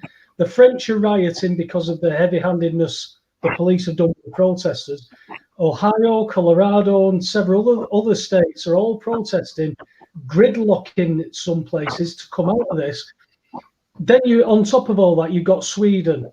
You never lock down anybody, and they're in a less rate than what we are. There's something that's being propagated, and everybody's getting mixed up, or should I say, everybody's getting focused to look at the 5G, right? Yeah. Now, 5G apart, if let's say, for instance, 5G is all on working, and we're sat in the 5G frequencies now, that microwave radiation is bad enough to make our cells become diseased. Our body, therefore, once it recognizes that the cells are dying, it will create a virus to try and repair that. If the frequency is outside, if the cause is outside the body, then the body is going to try and defend itself again, more or less to death. So I can understand the misgivings about it, but I don't think we're in that soup just yet. And I understand that at a certain frequency in 5G, I think 60 gig can keep the blood cell and the oxygen from joining, which would create respiratory oxygen issues. I get all that. Yeah. But I think this is all preempted to see what we do. And we've locked ourselves up. And we're coming out and banging pots and pans for the NHS, who God love them, because I've got family and personal friends who are in hospitals, friends who are saying we are busy, and then other people are going, no, we bring games in. We've been bringing games into work, and they're doing these dance routines. Yeah, I was unlucky enough to have to go to see someone in intensive care in September, and I walked into the ward, and it was rammed.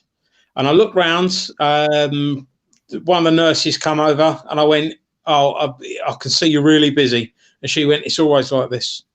Yeah, they're over there." Yeah, and now they sent all those home. That was September, mate. You know, now I can only judge things from my own eyes, but what I'm more worried about, right, was what smartass thought it would be a good idea to have an impromptu concert outside the hospital with all the staff out there cheering, clapping, and whatever else. Every ambulance. Every paramedic and ambulance person. I'm sorry, mate, but you know, some bright spark that is in charge, that will be in charge of whether people live or die, went, you know what, I think it'd be a really good idea for us all to go outside and look, you know, and do that. And I'm not having a go at NHS staff. I love our NHS staff, mate. I'm a massive fan of the NHS. You know, doctors, nurses, paramedics, porters, everyone, carers, the lot. They've always, the thing is, right, it's like clapping them. Oh, thanks for that. That's put a smile on my face. Tell you what, why don't we treat them better? Yeah, why don't we give them more money? You know, and this is where I'd like to see we've got a minimum wage. I'd like to see a maximum wage. I don't think anyone should be paid more money than they can spend or they need. You know, and I'm not having a go at top earners. I know that there are people out there that are going to sort of, you know, be more proactive than others and stuff like that. But I do honestly believe that when you've got footballers earning 70 grand a week and nurses going to food banks, that something needs to happen. We need to cut the wages at the top, bring the wages up at the bottom, so everyone's got a fairer crack at a whip. And I totally get that, you know, a brain surgeon and a bin man, but the bin man doing the job and other people doing menial jobs like that makes it so that the fucking surgeon doesn't have to do that, and so he can concentrate on the really sort of like important work like surgery and stuff like that. You know, it's just one of them things where going out and clapping, yeah, it was nice. Thank you for that. It shouldn't be every week. Going out and clapping Boris. Oh my God. He's the one. Half the problems we're in is because of the decisions that he's made. You know, it's. Do you think he's made those decisions though, Chrissy? Fundamentally, do you think he's pulling any strings? Because I certainly haven't got an inclination to think any of these politicians. You said you voted Labour on the last round. Yeah. Right, my mate at work, he's a big Corbyn fan. Jeremy Corbyn was going to save the world, right? I knew he was a Fabian. I knew that this is party's control, but I can't. Even though he'll hear me and he'll have a conversation about it, he's a man of the people. So I said to him, I says, okay, Corbyn's gone now. Starmer, what's your verdict on him? And he said, well, he's the best that we've got. I said, he's the best that you've got to lead the Labour Party. He said, yeah. I went, he covered up the Jimmy Savile paedophile ring whilst head of the CPS. And Boris Johnson, who was Home Secretary at the time, helped him. And he's now leader of the opposition. And you're saying that these are the best that we've got to lead us. Do you really think that these people are leading us? And I bring up again to him about the Tim Fortescue interview from the 90s with the BBC, where he said people had come to us with young boys. Young boys, and we'd make them go away, and then we'd get brownie points. And he goes, I know that sounds a bit bad. And I went, yeah, it fucking does sound bad. Yeah. You're willing to make. But you're a paedophile supervisor. Yeah, so he's actually. Civil service for me is what runs this country. Yes, Minister. Yes, Prime Minister. Those two sitcoms, those comedies. That's how these politics run. They're not really sitcoms. They're more like documentaries. The way I see it, mate, is when the Prime Minister says, but surely they can't do that.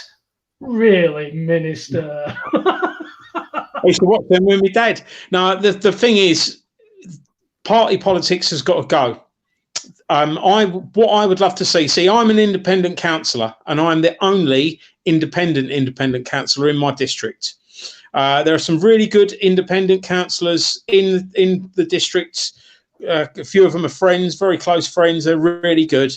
There are a few good Conservative ones as well. I've got to say it, mate. You know, there's some brilliant guys in my council, but I'm the only independent, if that makes sense, because all the other independents are in a group.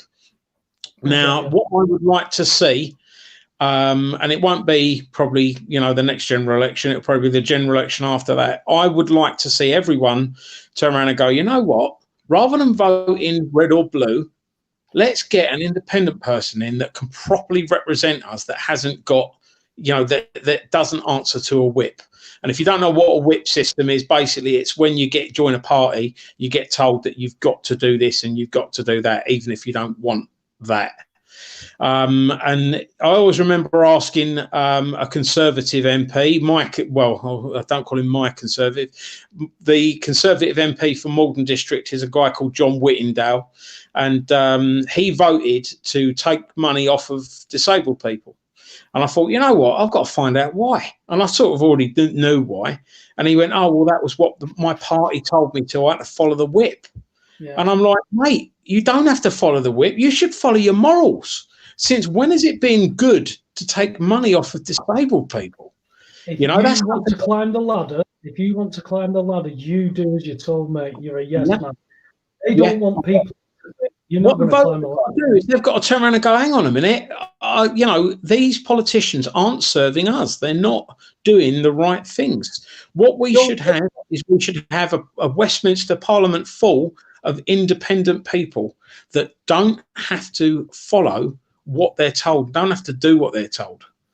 It's just so simple that we need people that have got integrity, and I don't see a lot of people with integrity. And you know, if you're a loyal party politician, I don't think you're a good public servant, because you should do what your voters want and what is in the best interests of your voters and stuff.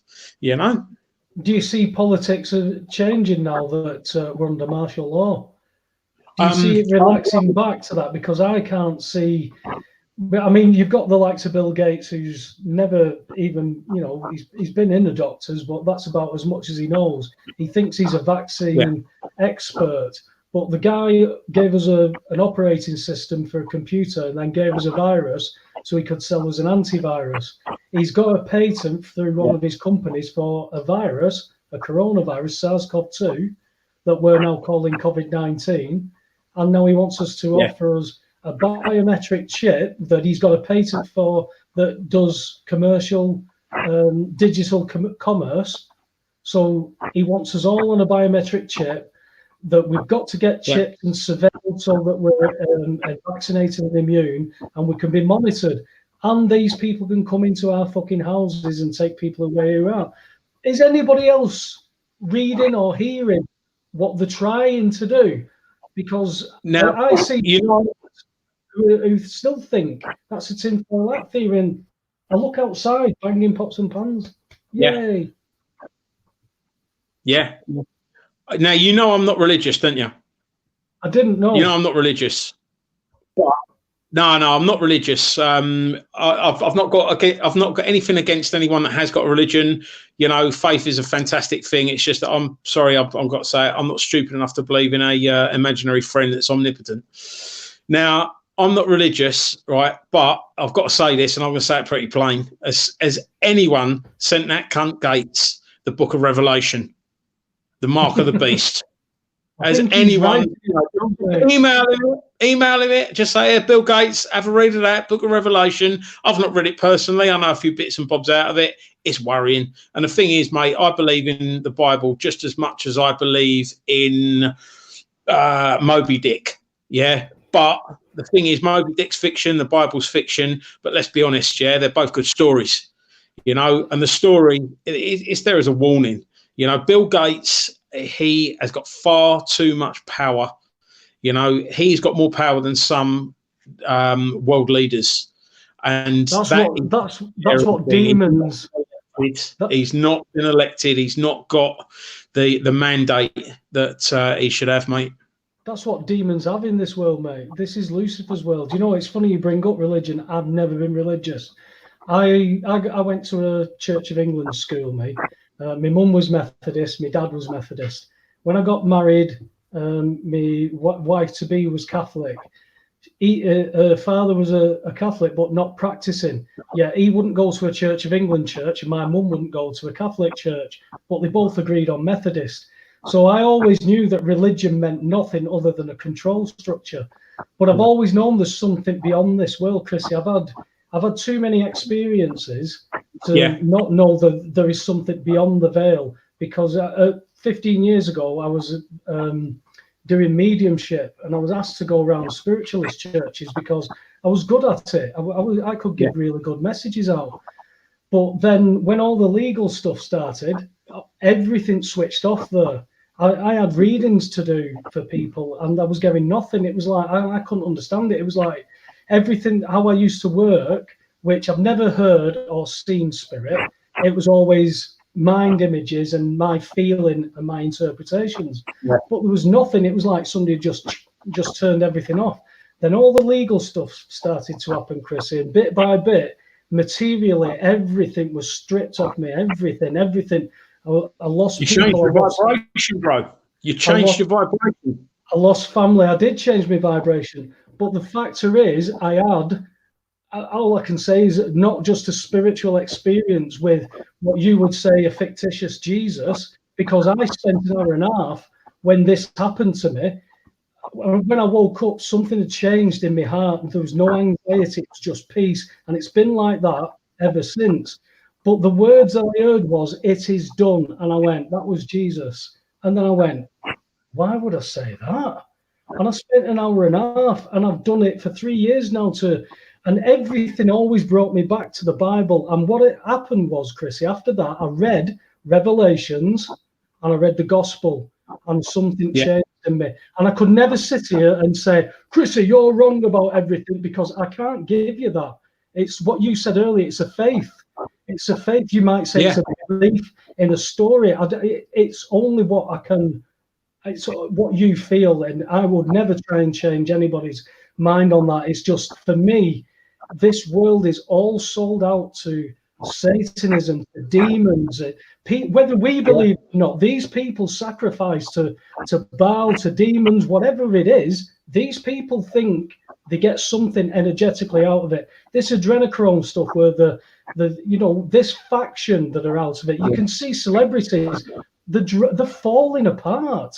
I mean, Johnny Depp looks like a smack rap. He's absolutely. My daughter will be disappointed if he's looking rough. Oh, mate, he doesn't look rough. I know heroin addicts who look better than this. They'd be going, Jesus. Wow. Right. So, see, my I always believe that energy never dies. I'm a spiritual person, believe it or not, but I struggle with that because I'm quite a logical person. So I've always got my head telling me one thing, my heart telling me another, and that's where they meet. That's your problem. Yeah. My head says, "Hang on, no science." Yeah, and then the heart turns around and says, "Hang on, that something's going on." But the only way that I can sort of like marry the two is by saying that energy never dies. Everything is energy. Energy never dies. It just transforms, and maybe we just aren't ever supposed to know what's going on.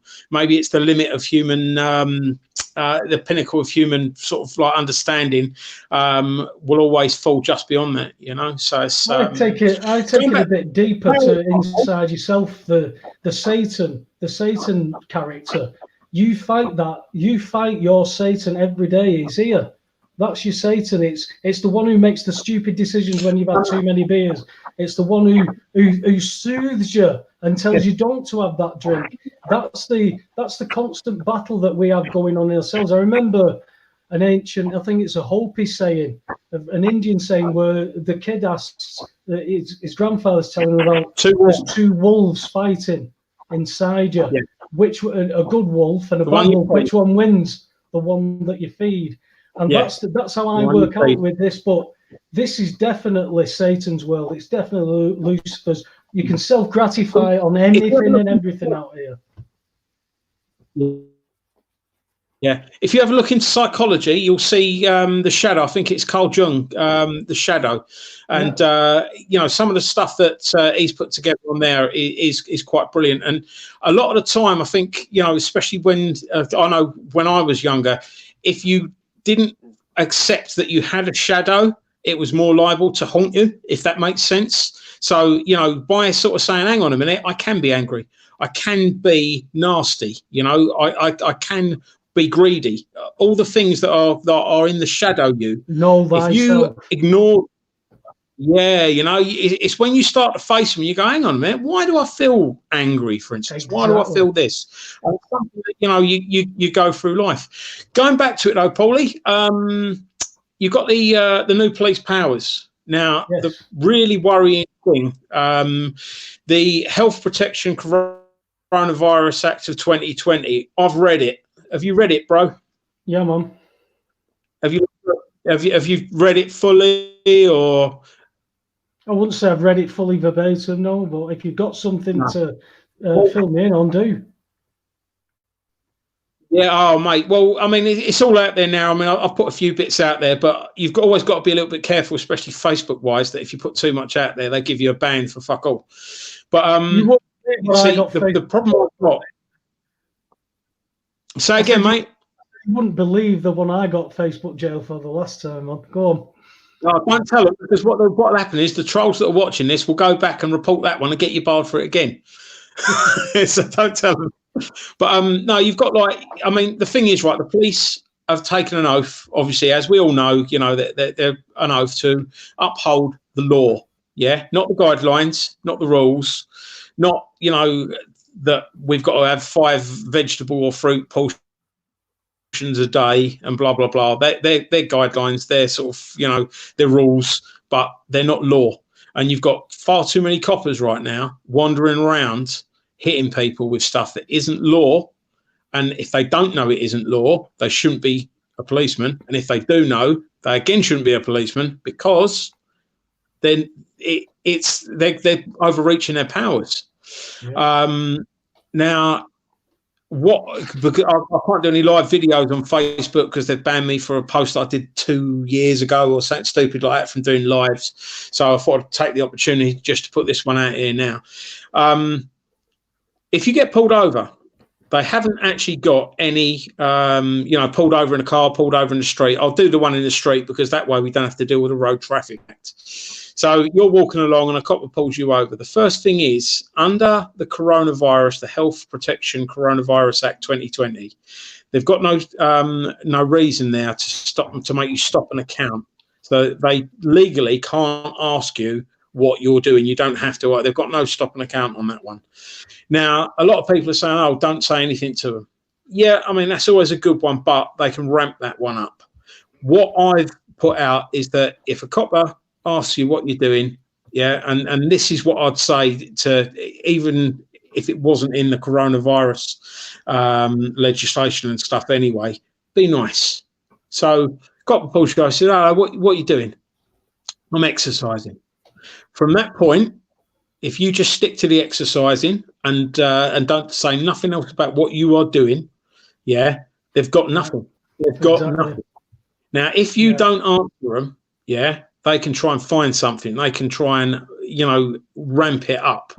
And the trouble is, unless you've got a pair of cast iron bollocks, if you get a copper that is determined to get a rise out of you, they probably will get it. It's one of them things, guys, where, if you try and go in and be nice to people, hopefully they're going to be nice back to you.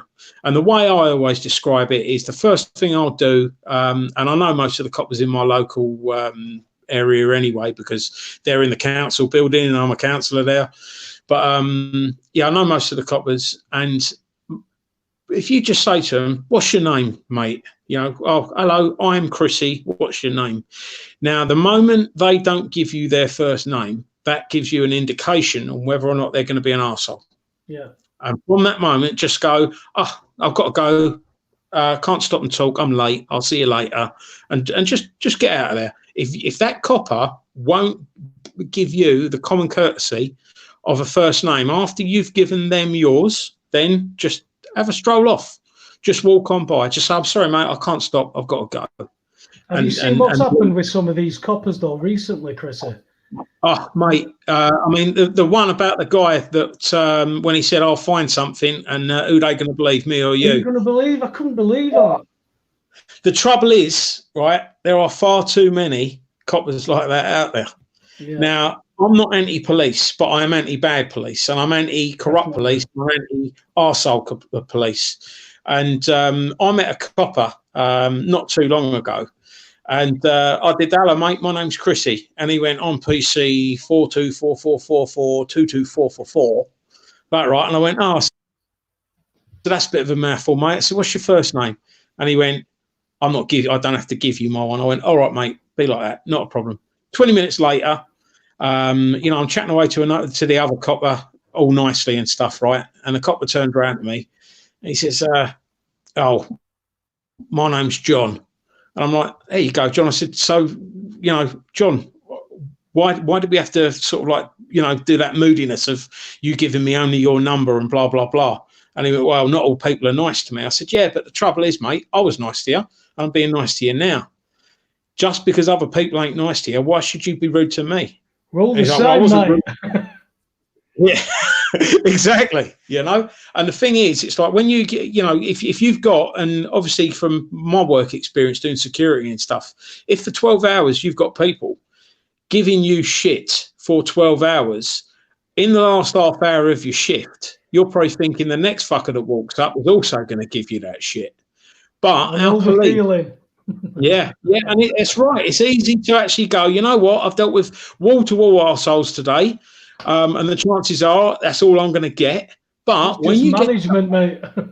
Yeah, but when you get someone that's going to be all right to you, that will offer you their first name, that you know is being all right, that is where all of our police should have the ability to realise that the rest of the shift isn't the yardstick they need to use for the person that they're just dealing with, and that seems to be the problem. And you know, it's like 20 years ago, coppers used to wear a clip-on tie and a white shirt. I'd love them to go back to that. Yeah. Now they're looking like paramilitaries. You know, I mean, they've got the and from being in the security game, if you're wearing a bulletproof vest and people can see it, they'll shoot you in the head. You know, it's like you don't shoot someone where you know they're protected. So you've got all these coppers walking along with like the paramilitary stuff, and they're you know, all blacked out as well, and they're doing it because they want to be more intimidating. And I just don't think that intimidating is the way forward. And I understand there are arseholes out there, but we shouldn't negatively impact on all people just because there are some arseholes out there. You know, it's like you've got people saying, oh, we've got to do this because you know there's a minority that aren't playing ball. Well, hang on a minute. The minority that aren't playing ball, that's what the laws are for. Use your powers and be arseholes to arseholes. But don't go in thinking everyone is an arsehole. And that seems to be what the coppers are doing. Because, and you know, the general public are doing it as well. I have forgotten how many times now I see someone on Facebook turn around and go, I went out today and I saw 14 people doing nothing. And I'm like, hang on, love. You know them 14 people that you thought were doing nothing? Did you ever think that maybe they was doing the same as you, and maybe they thought you was doing nothing? Because how the fuck do you know what people are doing? They might have been out to get their shopping. They might have been out to get medicine for their nan or so, you know. And you're looking at them like they're going to give you the virus and saying what you're doing out. You shouldn't be out, but you're out. So the thing is, somebody else's essentials might be totally different to yours. Somebody going out buying a pot of paint and two rolls of wallpaper might stop him putting a noose around his bloody neck and taking himself out of this because bailiffs are after him for a council tax so he's not liable for. Yeah. You know, because you know, this is going back. My problem is at the moment, Chris, is this is a game changer. What they've done 4 weeks ago and what we've changed and what they're putting in place, it's a game changer. It's because as you just said, we're patrolling each other. You know, I've seen on my locals, look at him. That's third time he's been out with his dog today. Three times he's been out. And I'm going, what's going on? When did I wake up in East Germany? What are you doing? And I went out the other day and I took my camera and I walked around town. I sat down and took a few snaps and people are socially distancing and then other people weren't. And then you had the odd one who had a mask on, and I'm looking at them and going, that mask is meant to stop you giving me any illness. Yet exosomes are that small. It's the only thing that will go through that bloody mask. Yeah. So all the disease that you're trying to stop, you'll spread and you'll keep everything else out. There's just no thought. And I'm taking photographs of this and documenting it. And I posted it, and the first one come on and went, well, you're not setting a good example, are you? I had to explain to someone quite close to me today about the mask thing, and I was wearing a pair of trousers, a pair of boxer shorts, and basically I said to him, I said, if I farted now, would you smell it? And they was like, yeah, probably. I was like, exactly. I've got 2 layers over my arse, and you would still smell that. The masks don't really, you know, they're not the saviour that people think. They really aren't. The nose, this virus can be spread by farting.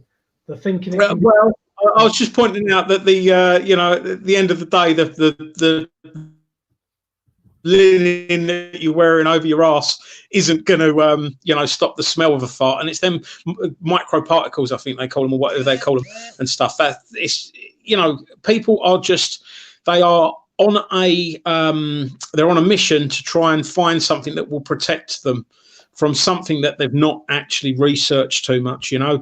I mean, the other one that really annoys me is I'm seeing people with gloves that are then sort of like doing this and getting their hair out their face and stuff like, oh, you've just put the virus, or the gloves kept it off. Worst thing you can transmit it with. Yeah, exactly. You know, it's crazy. I mean, you know, you've got people sort of like standing rather than sitting on buses because they don't want to sit on coronavirus. You know, but when they walk into the bus, they hold the rail. Everyone holds the rail. If the rail, it's the rail that's going to give it to you, not the, well, not the seat as much, as far as I'm aware. You know, my limited research has shown me.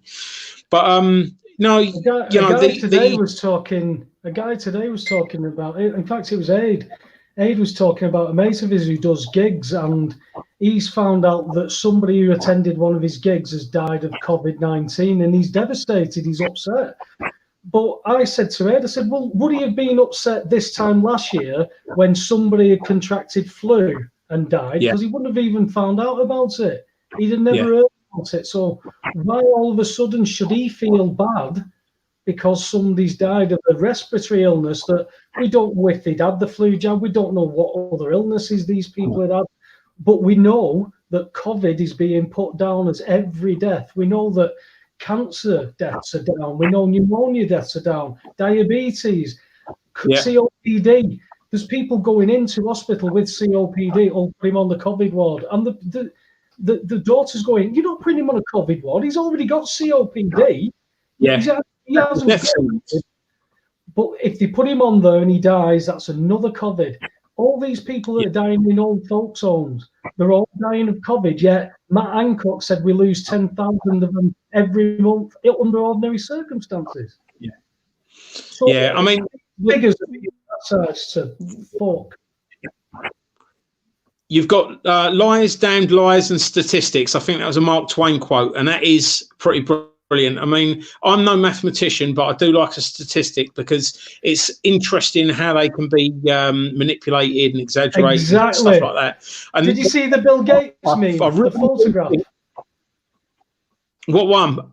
The Bill Gates meme sat there with, he's sat there with a stack of books and he's reading one book.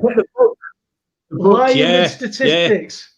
Oh my God. See, the thing is, you know, what I'd like to see at the end of the, I'd like to see the year, you know, the deaths for the year, because it's hard. It's easy to manipulate statistics if you can devise them. You know, if you can make a division from them, but it's not. It's not as easy if you just get the whole lump. So, if, for instance, you know, there's 100,000 deaths last year, and there's 100,000 deaths this year, you're going to see exactly, you know, what the difference in rate is.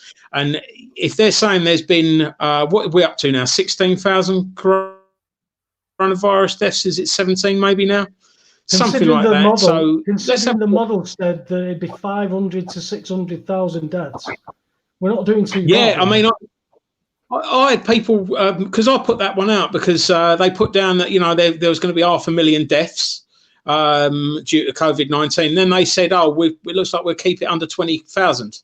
And I'm like, you know what? That's a big fuck up. You know, if that was money, you'd be losing your job. You know, that's a fucking great big fuck up. And then I've got people saying, oh, but he said, no, it may, and I'm like, oh right, so now we're using some clever wordsmithing, you know. And that's the thing, it's like, how many people are they saying have died with COVID-19, and then how many people are they saying have died of COVID-19? And then you look into it, They're not actually being tested. They just had symptoms that might lead to that, and blah, blah, blah. And it's like, we cannot trust any of the information that we're being given. And when we find better information, it's called fake news. And it's like, hang on a minute. It's you've got to either give us the honest truth or expect us to look for it. And it's just not what they want. The fear porn is just horrendous on this. And I said this from the word go. I think that the really, really bad thing that will come from all this is the mental health issues. I think that, I know kids out there that won't go outside now. I know pensioners that think this is they're not going to see Christmas. I think everyone's feeling it in some way, shape or form. I'm going stir crazy because, I just hate to see the level of fear in people. You walk around the streets and, you've got people looking at you like you're going to give them the virus. It's the whole. I've known for 30 years. I've gone to cross a road to say hello to them, and they've gone, "Don't cross over."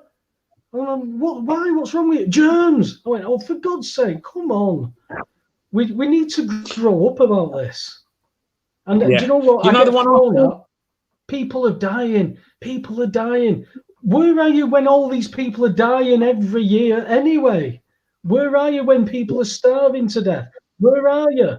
Where are you when cancer is being caused throughout? And the only thing we can use is chemotherapy, where doctors have told me personally that 97% of cancer patients die of chemotherapy and not cancer. Yeah, look at the 10-year rate on that. The 10-year rate on chemotherapy is... see, the one that was really funny for me the other day was a lady stepped into the road rather than walk past me, and there was quite a bit of space. We could have had probably 4 foot in between. I moved right over, thinking that she would move right over. She actually stepped into the road with the traffic at her back without looking, rather than sort of like be 4 foot. And I'm like, you know what, love? You got loads more chance. You could have just walked straight under a lorry, because she just literally walked it, and it wasn't a busy road, but she could have walked straight into a lorry. It's craziness the way people are regarding this and disregarding everything else. Sanity's gone out the window, Christy. There's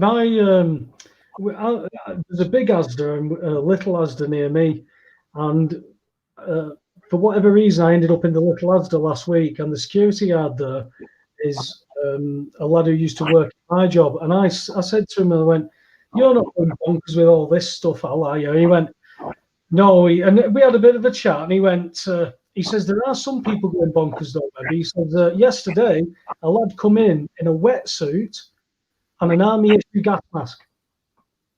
Bonkers. Yeah. Absolutely bonkers." Yeah. I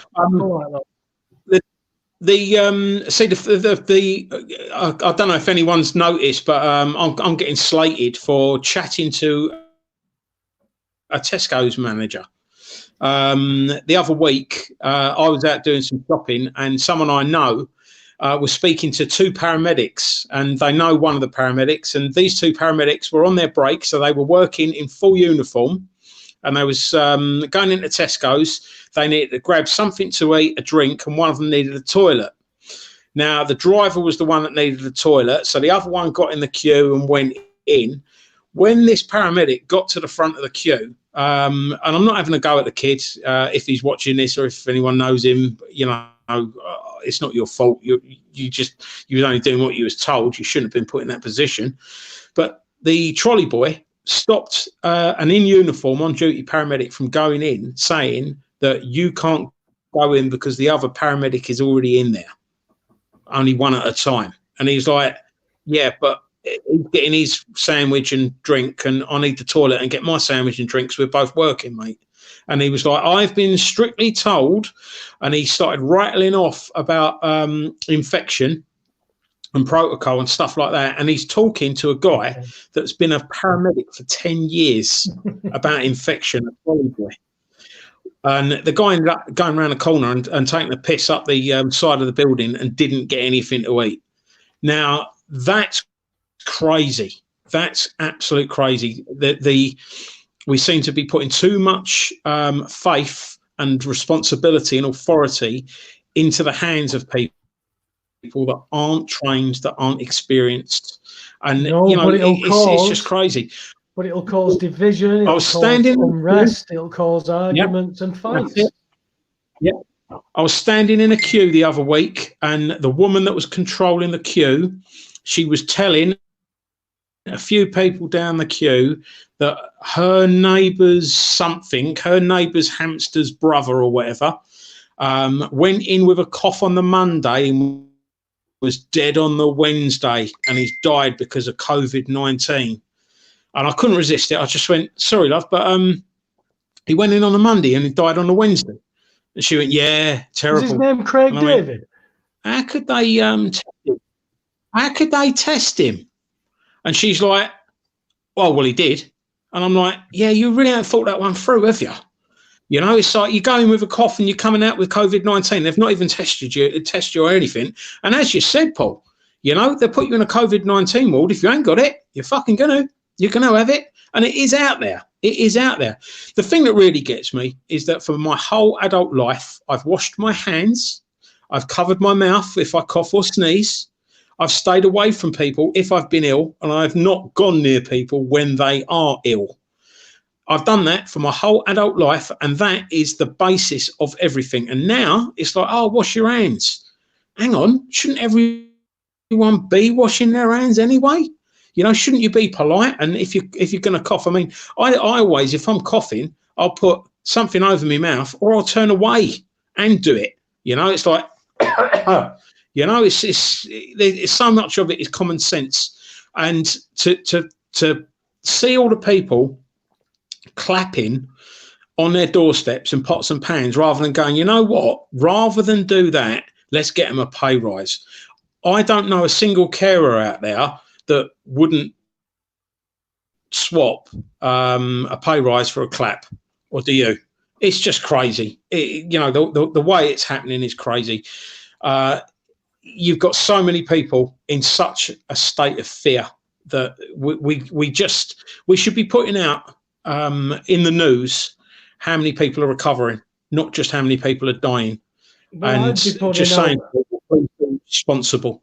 I'd be putting out the fact that, you know, I err to the side of beware the Ides of March. In March, the NHS's £13 billion debt was wiped. So who they owed that debt to and who forgave it are now the new owner of the NHS. With the blank slate, Captain Tom has just earned them £26 million pure profit. They are now setting up a text clap to such a number to donate £5. This is going to be pure profit, Chrissy. And this is going into a political system that is gone. I really think that these implementations that they've done, this is an all-in now. They're not going backwards. They're going for this because they're not going to get to this stage ever again if they don't. See, I mean, I looked at the stats a couple of days ago, excuse me, and I think Britain was down as having 13.1 deaths per million from COVID-19. And I think Spain and Italy were slightly higher, 13.4 and 13.3 or something like that. And the way I sort of looked at it, I thought, right, is after this is over, do you reckon Boris is going to go out and he's going to turn and go, our nurses and doctors and paramedics and hospital staff and carers, they're absolutely heroes, and he'll give it all the bluster. Sorry, I've got a bit of wind. He'll give it all the bluster, and he'll tell everyone how they've saved the country and what heroes they are and whatever. But then he'll turn and go, but the system has failed us. We need to update our medical system because so many people died, blah, blah, blah, blah, blah. We're one of the worst performing health services by the statistics.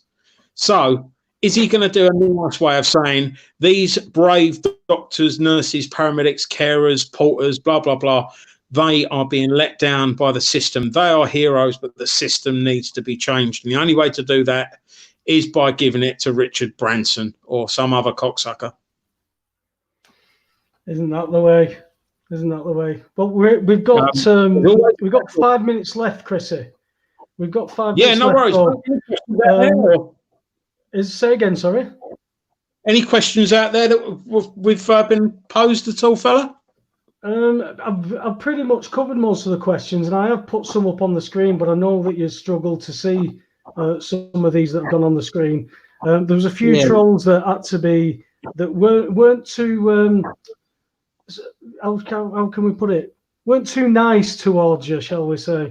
Oh, it's the same old stuff. It's like people when I'd advertise, oh, you're not getting Chrisy Morris on. Chrisy Morris is a shill. Chrisy Morris is a drug dealer. Chrisy Morris is on bail. Do you know what? The best part of don't forget that one, serial killer. I know, I've not heard about the serial killer, but the best part of this is, Chrissy, the best part of this for me is, because I've had it when I've had John Wedger on as well, is, Chrissy, there's your fucking role. If you want to hang yourself here live on stream, do it.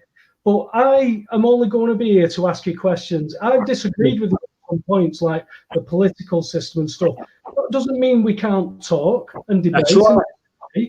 I think I've matured from 3-4 years ago, but I was still angry. I was still angry at everything that was going on towards me. And even in my private life, I knew people were saying he's not. Yet those people are the same ones now who are texting me, what do you think of this, Webby? What do you think of that? And I'm saying, all I did was read what they wanted to do. And here we are. That's it. Yeah. See, the good thing with the trolls, mate, is it's not, in a way, it's nice to be trolled, because when you're over the target, you get the flack, you know, and I've got some proper devoted ones now. And I think what they hate is that I'm actually in that political system and that I'm talking my truth in there as well. Because believe it or not, I can see, I've only been there, 9 months now, something silly like that. Yeah, about 9 months, May last year, a little bit longer. You know, I can see change happening, and that is what they hate. They hate that they might have to change. The only thing that I haven't been called by my trolls so far is a child killer. And if Madeleine McCann's body ever turns up, they've accused me of doing that as well. So apparently I abducted Madeleine McCann. You got some crazy people. If you can, I'll tell you what, mate. If the cadaver dogs can indicate twice in your house, once in your car, and on your clothes, and you're not named the child killer, anything can happen in this world, mate. Yeah. But tell people where they can see. Calm down. I'll do a whole one on that, because I spent a lot of time looking into that. I had a personal friend that had some very good professional insights to that one as well. So the old Madeleine McCann one. But I interviewed Lenny Harper, who was the chief constable of Jersey, when Halton de la Gren was doing. And they put Eddie, the cadaver dog, into that cellar, that dungeon that they dug out, and he yapped his bollocks off as soon as he went in. And he was saying, he said, these dogs are absolutely amazing. Nobody knows how they work. Never been wrong. 200 times they were wrong in one, and that was the McCanns. Yeah, that's if they were really wrong. I mean, the one that they state that they gave a false negative to or something, they actually digged it further and found the body there, didn't they? I can't remember what particular one that was, but that was the only one. So anyway, tell people where they can look at your stuff, Chrisy. Tell people where they can look at your stuff.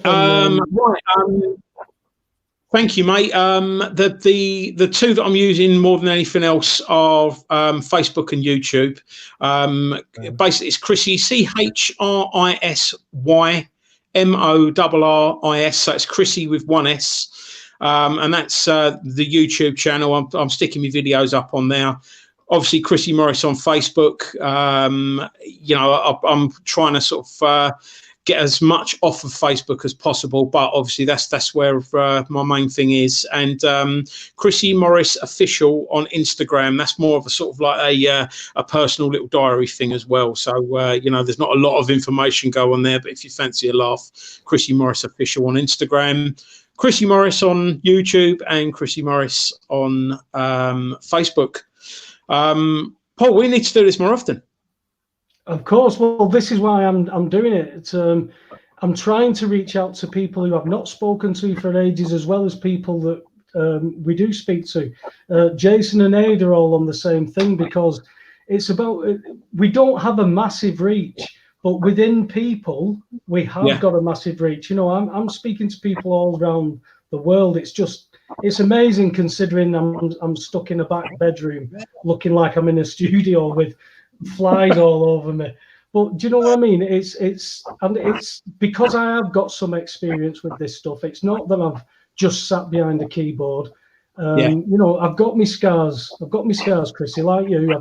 I've you know, I don't have anything to prove to anybody, but I want people to think, and that's all I can ask is think or don't.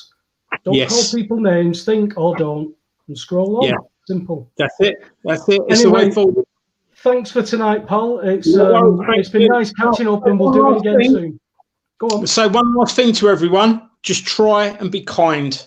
Yeah, it's like as soon as you stop being happy and as soon as you stop being kind, they've won. Yeah, so no matter what, just try and be kind to people. That's the biggest thing right now. Yeah, everyone's going through shit. There's some really scared people out there. Even if you don't think they're wrong, even if you know you don't think they're worth the time of day, just try and be kind. You know, spread a little bit of kindness. And like I said, to just finish that off, all these people that have been in the chat room who are slating you. I mean, you know, even though me and you have spoken a few times over 3 years, we don't know each other. We don't know each other at all. No. And I only deal with people how they deal with me on that basis. People have got a lot of stories about you. I'm sure people have got stories about me, but people don't know me unless you know me. Now, the factor is, as I said to John Wedger, do you know what, John? You are talking about stuff, whether you are a gatekeeper or not, if you are talking about stuff nobody else is talking about. So, from my point of view, God would use you to get that information out, whether you're good or you're bad. It doesn't matter to me. Yeah. It's the information. And have you got information? Yes, you have. Is the information there free for everybody? Yes, it is. That's it. Simple. Yeah. Anyway, thanks, Chris. In that way, mate. You take care. You too, mate. Thanks for watching, guys.